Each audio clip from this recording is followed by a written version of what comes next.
को जब हम मातृ पितृ पूजन दिवस मना रहे होंगे तो हमारे बीच संत श्री आशाराम बापू जी भी होंगे और हम उनकी साक्षात आरती उतार रहे होंगे। इस आशा और विश्वास, इस भावना के साथ मैं आपसे विदा लेता हूं, क्योंकि ये जो गुण दिया है वो हमारी बेटी बहनों के लिए बहुत जरूरी है। ये बेटी बहनों के लिए बहुत जरूरी है। क्यों, मैं जानता हूं महानगरों में 14 फरवरी को क्या होता है। होटल सारे बुक हो जाते हैं, मेडिकल स्टोर पर कौन सी दवाएं और क्या क्या सबसे अधिक खरीदा जाता है ये रिकॉर्ड में है। क्या क्या बिकता है वहां से 14 फरवरी से पहले पूरे हफ्ते भर, क्या बिकता है वहां से, क्या होटल में होता है वहां से। और उसके 1, 1.5, 2 महीने बाद हमारी बहन बेटियों को क्या परिणाम भुगतने पड़ते हैं, ये अगर पूछना है तो गायनों के डॉक्टरों से, लेडीज डॉक्टरों से आप पूछिए जाकर कि 14 फरवरी के बाद 14 अप्रैल और 14 मार्च और 14 मई तक हमारी बहन बेटियों के शरीरों की क्या हाल हो जाते हैं, उनकी क्या स्थिति हो जाती है। तो जब हमें जीवन देने वाले हमारे ऐसे परम पूज्य संत श्री आशाराम बापू जी हैं जिन्होंने दिशा दी है, तो आज हमें एक अवसर ऐसा मिला है।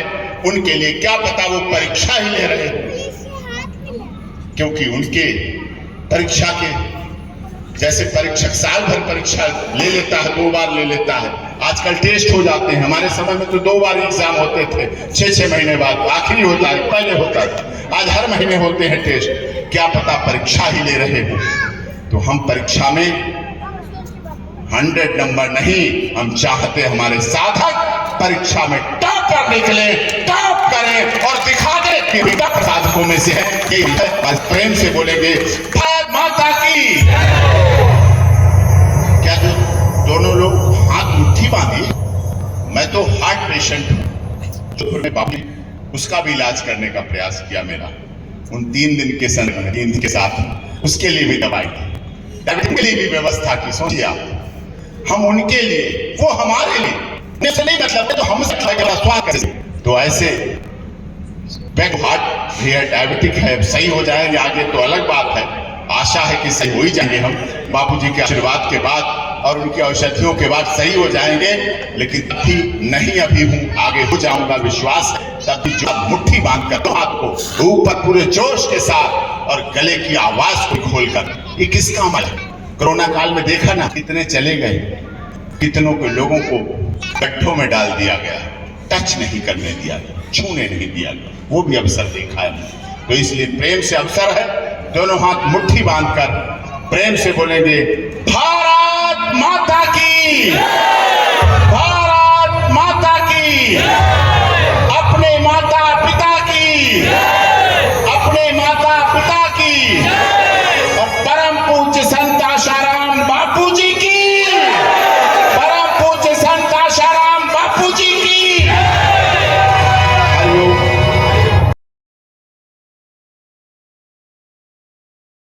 श्रद्धा और आस्था से सभी लोग बोलेंगे भारत माता की जय, भारत माता की जय। मातृ पितृ पूजन दिना निमित्त खूब खूब धन्यवाद, आभार। आजचा मातृ पितृ दिवस ऐतिहासिक आहे। आपण हा दिवस साजरा करू, आपले आई वडील लांडे रूढ फिरण्याने प्रयत्न करूया। मातृपितृ दिवस हा परम पूज्य संत श्री आशाराम बापूजी शुभ संकल्प करून मुहूर्त मेढ केलेली आहे। आपण मला आभान्वित केले याबद्दल मी आपले आभार व्यक्त करतो।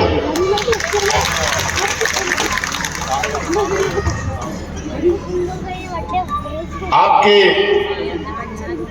इस ऐतिहासिक नेताजी सुभाष चंद्र बोस कॉलेज के विशाल सारगर्भित प्रांगण, जहां की धरा और धरती इसलिए भी पवित्र हो जाएगी क्योंकि इस धरा और धरती पर मातृ पितृ पूजन दिवस माता पिता का इन बच्चों ने किया है और इन बच्चों पर आशीष माता पिता ने दिया है। और निश्चित तौर पर आज जब नेताजी सुभाष चंद्र बोस की बात करते हैं, राजगुरु सुखदेव भगत सिंह की बात करते हैं, सीता सावित्री गार्गी अपाला अनुसुईया की बात करते हैं, तब भी हमें उनके माता पिता की याद आती है कि उन्होंने उन्हें इतने संस्कार दिए थे जो उनमें गंभीरता आई। ऐसे बहुत ही ऐतिहासिक अवसर पर अभी आपके सामने विचार व्यक्त किए Sunil Tingre ji, MLA member of legislative assembly, Maharashtra विधानसभा के विधायक हैं, माननीय संतोष गायकवाड़ जी, नागेशी जी, चतुर्वेदी जी, हेमंत उप्रेती जी, दीपू भाई,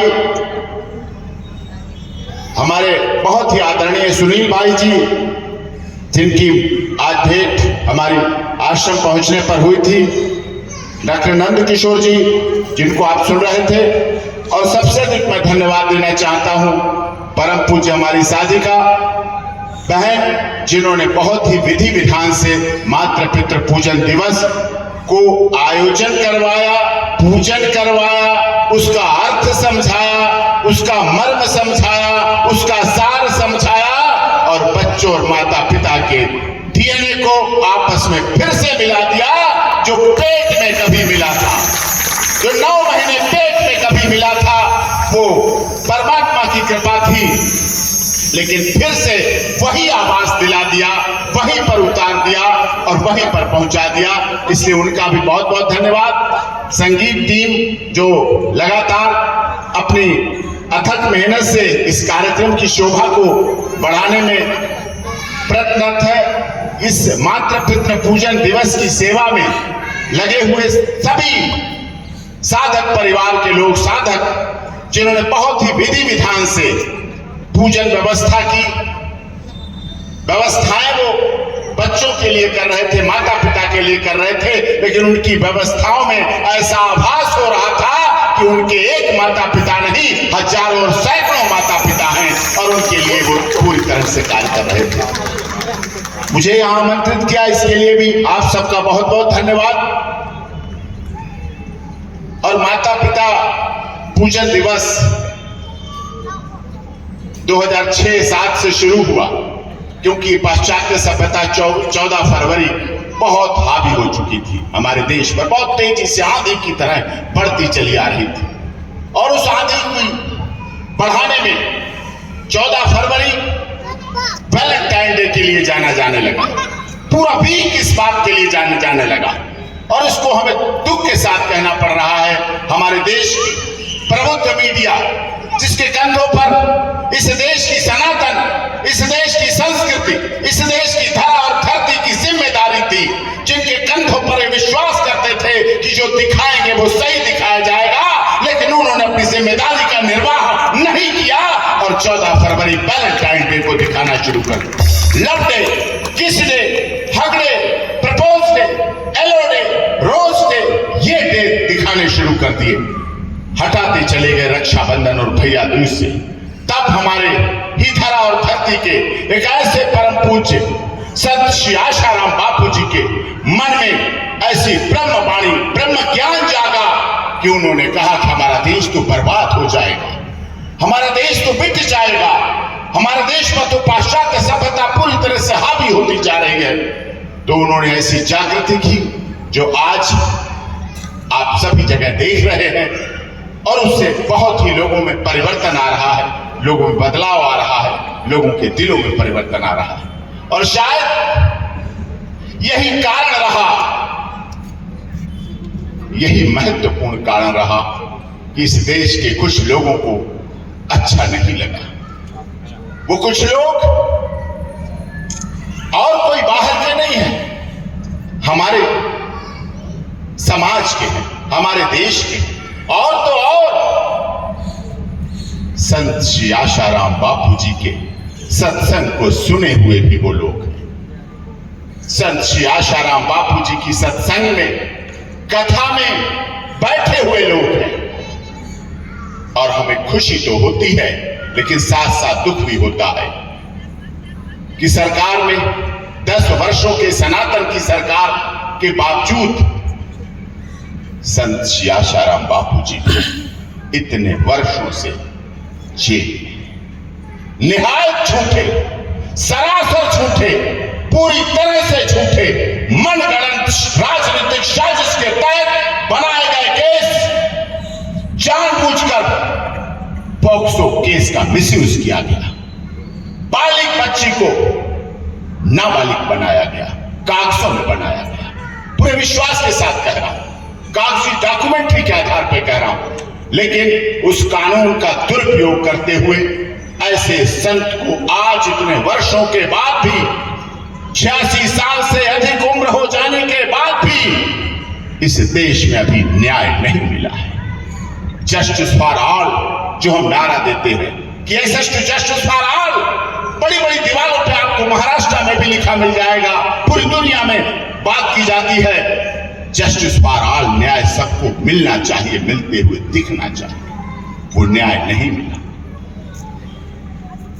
हम बड़े गर्व से पूरी दुनिया में नारा देते हैं सबका साथ, सबका विकास, सबका विश्वास, सबके साथ न्याय। लेकिन दुख के साथ हमें कहना पड़ रहा है कि संत श्री आशाराम बापू जी के साथ आज इतने वर्षों के साथ न्याय नहीं हुआ, न्याय नहीं मिला, न्याय नहीं मिल रहा है। जोधपुर हाईकोर्ट कहती है, पूज्य बापू जी की तरफ से याचिका लगती है कि उनका इलाज होना है, उम्र भी है, इलाज होना है, और वो संत अंग्रेजी एलोपैथिक इलाज नहीं कराना चाहता है, क्योंकि उस संत ने अपना पूरा जीवन भारतीय सभ्यता संस्कृति के लिए, सनातन के लिए, आयुर्वेद के लिए खपा दिया। तो कैसे आज वो इस जीवन के उम्र के पड़ाव पर अंग्रेजी इलाज करा ले? याचिकाएं लगती है। ऑनरेबल कोर्ट कहती है बड़े सम्मान से कि बापूजी से बड़ा आयुर्वेद का ज्ञाता और दुनिया में है ही कौन? जानते, समझते, लेकिन फिर भी ऐसी क्या मजबूरियां हैं, फिर भी ऐसी क्या मजबूरियां पड़ जाती हैं कि वो बात ऑर्डर में नहीं आ पाती है। ओरल होती है, कोर्ट में बाहर होती है, बातें होती हैं, लेकिन वो कागजों में लिख कर नहीं आ पाता है कि संत आशाराम बापू जी को आयुर्वेद इलाज कराने के लिए रिहा किया जाए, उन्हें आयुर्वेद के सेंटर पर भेजा जाए। ये लिखित में नहीं आ पाता है। इसके लिए हमें संघर्ष करना है, आपको एकजुटता के साथ संघर्ष करना है, मुट्ठी बांधकर संघर्ष करना है, हमें अपनी पुरानी ताकत को याद करके संघर्ष करना है, हमें मातृ पितृ पूजन दिवस को देने वाले के लिए संघर्ष करना है, हमें अपने देश की पाश्चात्य सभ्यता से डूबते हुए को बचाने वाले के लिए संघर्ष करना है, हमें वृद्धा आश्रम न पड़ जाए ज्यादा इसके लिए संघर्ष करना है, हमें माता पिता की हत्याएं बच्चे न कर दें इसलिए ऐसे संत को बचाने के लिए संघर्ष करना है, हमें अपनी भारत की सभ्यता को बचाने के लिए संघर्ष करना है। वास्तव में बहुत ही महत्वपूर्ण बात हमारे भाई जी ने कही कि उस समय बापूजी ने संघर्ष किया, उड़ीसा, छत्तीसगढ़, झारखंड ईसाई मिशनरी अपना पांव पसारने के लिए लोगों को धन का लालच, किताबों का लालच, मकानों का लालच, इस तरह से राशन का लालच दे देकर धर्म परिवर्तन करा रही थी। इतनी बेहद मात्रा में वो दौर था। उस समय सरकारें भी साथ नहीं, दुख है सरकार उस समय भी साथ नहीं दे रही थी, सरकार आज की भी साथ नहीं दे रही है बापू जी। जब सरकार साथ ना दे तो सरकार बनाने वालों को उठ खड़ा होना पड़ेगा, जाग जाना पड़ेगा, हौसले बढ़ा देने पड़ेंगे कि हम तो सरकार बनाने वाले हैं। तो सरकार जब बनाने वाले जाग जाएंगे, एक हो जाएंगे, तो निश्चित तौर पर सरकारों को भी सोचना पड़ेगा, माननीय अदालतों को भी सोचना पड़ेगा और उसके आधार पर आगे प्रोसीडिंग होगी। हमने 3 दिन जोधपुर में देखा, वो हमें आश्रय मिला, जिस तरह से निश्चल, बिल्कुल निश्चल, जैसे एक पवित्र आत्मा के आधार पर परम पूज्य संत श्री आशाराम बापू जी का व्यवहार है। आज भी उनका भाव, उनकी भावना, उनकी प्रेरणा, उनके उद्गार, उनके दिल से निकली हुई आवाज आज भी इस देश की सनातन पद्धति, सनातन संस्कृति को उठाने के लिए लगातार संकल्पित है। कार्यान्वित है, लेकिन हम उसमें कितना सहयोग दे पाते हैं यह हमें देखना होगा। हमें इसको आगे कार्य को बढ़ाना होगा, कानूनी रूप से भी बढ़ाना होगा, सामाजिक रूप से भी बढ़ाना होगा, राजनीतिक रूप से भी बढ़ाना होगा। राजनेता कहीं पाकिस्तान के नहीं आए हुए हैं। पाकिस्तान की एक सीमा हैदर आई, उसने तो आपके भाई डॉक्टर AP सिंह को राखी बांधी और सनातनी हो गई, हिंदुस्तान की हो गई, भारत की हो गई, भारत माता की जय करने लगी, हिंदुस्तान जिंदाबाद करने लगी। जब वो बदल सकती है तो हम क्यों नहीं उठ सकते? हम तो इस भारत माता में पैदा हुए, हम तो इस भारत की धरती पर पैदा हुए। वो तो हमारे दुश्मन देश कहे जाने वाली की धरती से पैदा होके आई, लेकिन भारत की संस्कृति देखकर उसके जीवन में जब बदलाव आ सकता है तो हमें भी इस बात को आगे बहुत संयुक्त होकर, बहुत लगन के साथ, बहुत आस्था के साथ, बहुत विश्वास के साथ इसको आगे बढ़ाना पड़ेगा, तभी ये काम चल पाएगा। सबको जिम्मेदार बनना पड़ेगा, किसी पर जिम्मेदारी नहीं छोड़नी पड़ेगी। खुद आपको सबसे बड़ा जिम्मेदार व्यक्ति बनना पड़ेगा कि सबसे अधिक जिम्मेदार हम ही हैं इस काम को चलाने के लिए। सबसे अधिक अगर जिम्मेदारी निभा सकते हैं तो हम ही उठाएंगे, क्योंकि आप साधक हैं। हमें वो प्रेरणा दी, हमने देखा है, हमने देखे हैं ये सब, आपने देखे हैं सब कुछ। आपने बापूजी की ब्रह्मवाणी को सुना है, आपको याद है सब कुछ याद कि देश में कितना बड़ा परिवर्तन कर पाए बापूजी। आज जो सनातन की बहुत महत्वपूर्ण बातें हो रही हैं वो तभी तो हो पाई जब उस विकट परिस्थिति में उन्होंने थाम लिया था। जैसे केकई ने उस समय राजा दशरथ के रथ के पहिए की कील को रोक लिया था, उसी तरह सनातन की रक्षा के लिए बापूजी ने उस समय विपरीत परिस्थितियों में अपने को हुता दिया, अपने को तपा दिया, अपने पर झूठा केस लगवा लिया, लेकिन देश की रक्षा करने के लिए अपने को पूरी तरह से बलिदान दिया। यह भी एक बड़ी तपस्या है। जोधपुर जेल हमारे आपके लिए जेल धाम हो सकता है, लेकिन एक संत वहां तपस्या कर रहा है।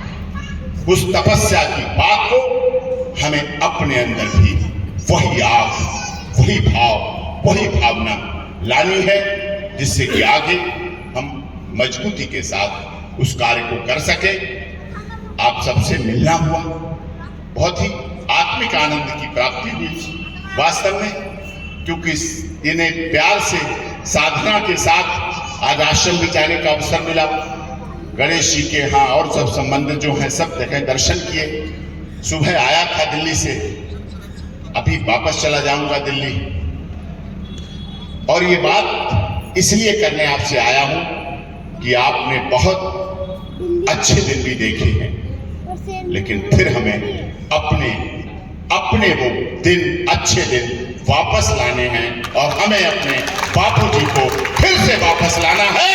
हमारे अच्छे दिन तभी आएंगे जब हमारे बापूजी हमारे बीच ऐसे मंचों पर सामने होंगे, तब हमारे वो अच्छे दिन आएंगे, तब हमें लगेगा अच्छा। और आप तो सब, आपके तो बच्चे भी मजबूत हैं। पाश्चात्य सभ्यता वालों के बच्चे ऐसे नहीं निकल सकते। ये भारत माता का ही महत्व है। जो हम लोग नारा लगाते हैं ना, भारत माता की जैसा भी लगाते हैं। क्यों लगाते हैं? क्योंकि दुनिया में भारत माता इकलौती है, वो आप लोगों की वजह से। कहीं आपने लंदन माता, चीन माता, जापान माता, अमेरिका माता, रूस माता, यूक्रेन माता देखी है? श्रीलंका माता, पाकिस्तान माता, चलो पड़ोसी देशों की कहीं देखी है? हो ही नहीं सकती, क्योंकि हमारे देश की माताओं में वो महत्व है, वो बल है, जो जब हमारे देश पर बॉर्डर पर युद्ध होता है और हमारे देश के सैनिक शहीद होकर भारत माता के तिरंगे में जब लिपटकर आप लोगों के गांव, शहर, गली गलियारे में आते हैं और उनके जब पोस्टमार्टम किए जाते हैं तो सारी गोलियां सीने पर मिलती हैं, पीठ पीछे गोली किसी सैनिक के कभी भी नहीं। इसलिए हमारी भारत माता की जय होती है और इसीलिए राष्ट्रीय ध्वज तिरंगा लहराता है।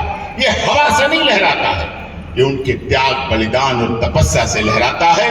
और उस भारत माता को माता बनाने का कार्य आप जैसी माताएं करती हैं, जो उस सैनिक की जब पहले दिन शुरुआत में तो बड़ी राजनीति होती है, बहुत राजनेता वहां पहुंचते हैं, फोटो खिंचवाते हैं, लेकिन थोड़े दिन बाद भीड़ कम हो जाती है, तब वही माताएं उस समाधि पर खड़ी होती हैं जाकर, जहाँ गांव के खेत में उसकी मूर्ति लगी होती है। और वही आप में से महिलाएं जिनके पेट में बच्चा भी होता है, क्योंकि वो जाने वाला तो किसी का चाचा है, ताऊ है, पापा है, माँ, सब रिश्तों से जुड़ा हुआ है, भाई है। तब वो वहां खड़े होकर कहती हैं कि तू तो चला गया, लेकिन पेट में पल रहा बच्चा भी मैं तेरे लिए, भारत माता के लिए बॉर्डर पर शहीद होने भेज दूंगा। और भेज देते हैं। कई पीढ़ियां हमने देखी हैं जो शहीदों की श्रृंखला में लिखाती हैं। और इस कार्य को हमारे बीच जो पधारे हुए हैं आदरणीय डॉक्टर नंदकिशोर जी, उन सैनिकों के भाव को समझते हैं।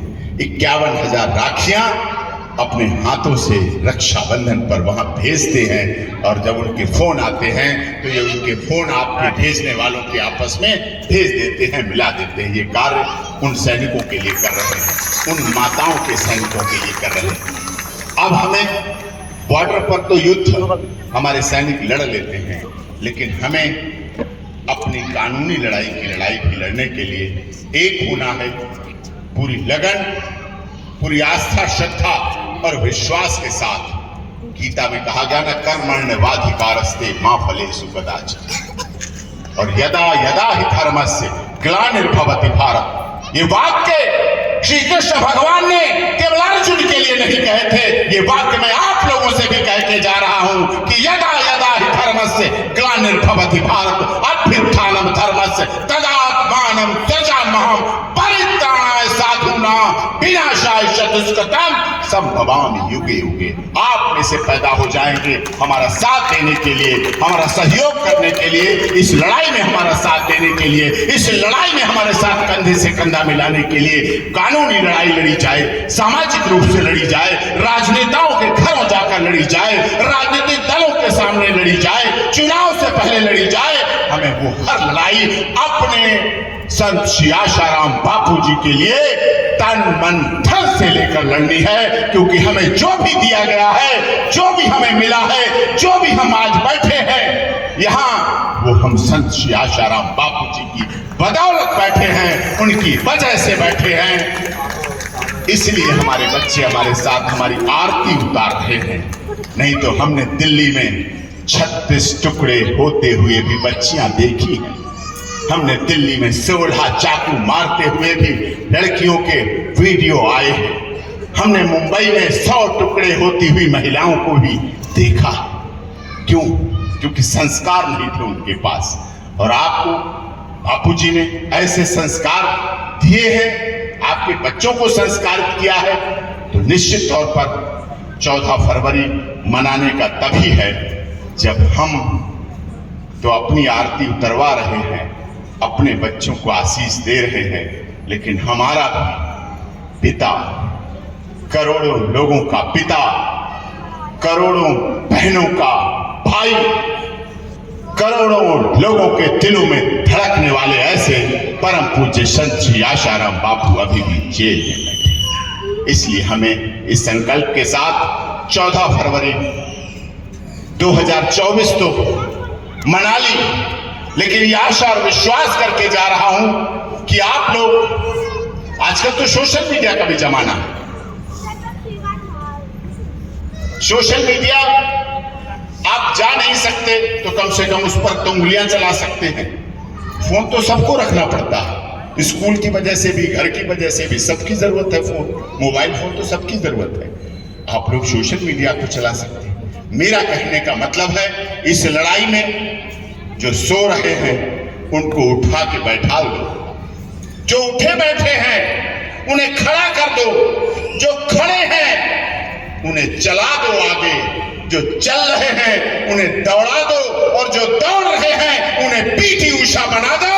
तो आपके संत आशाराम बापूजी 14 फरवरी 2024 में यहाँ खड़े हैं, और 14 फरवरी 2025 को जब हम मातृ पितृ पूजन दिवस मना रहे होंगे तो हमारे बीच संत श्री आशाराम बापूजी भी होंगे, और हम उनकी साक्षात आरती उतार रहे होंगे। इस आशा और विश्वास, इस भावना के साथ मैं आपसे विदा लेता हूं, क्योंकि ये जो गुण दिया है वो हमारी बेटी बहनों के लिए बहुत जरूरी है।